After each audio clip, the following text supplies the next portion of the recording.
Welcome to Home-Based Chef. This is part 2 of our quick and easy pizza recipe, and in this video, we are making chicken barbecue pizza for chicken lovers out there. These are the ingredients which are also listed in the description box below.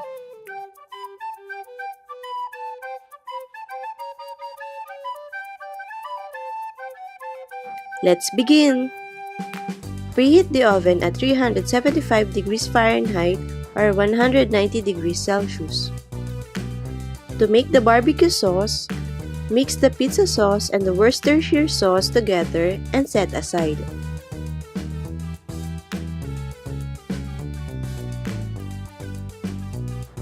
In a pan, put the olive oil and turn up the heat to high. Place the skinless chicken breast in the pan and season with salt and pepper. Flip the chicken after 2 minutes and cook the other side for another 2 minutes. Let it cool and chop into chunks.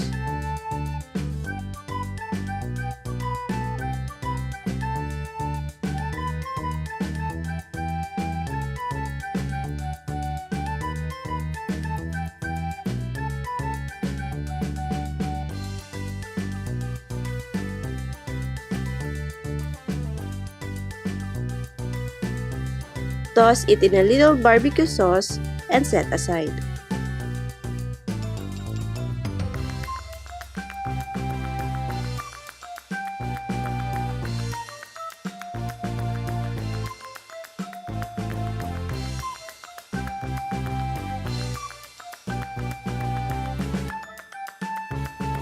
Spread 2 tablespoons of barbecue sauce over the surface of the pizza crust.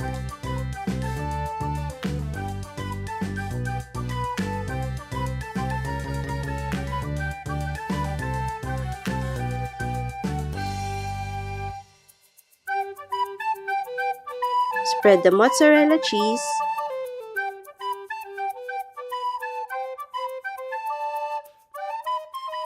and Edam cheese over the sauce.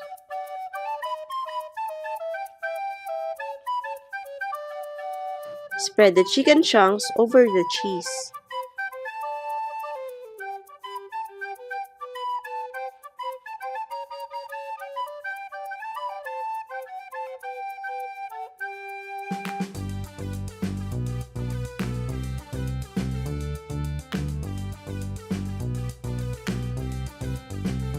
Spread the mushroom pieces over the chicken.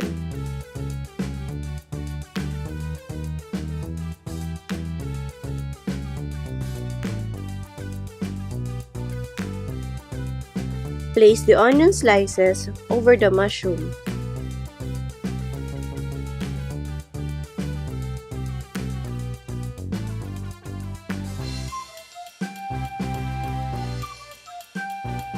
Then season with salt and pepper. Add more grated Edam cheese.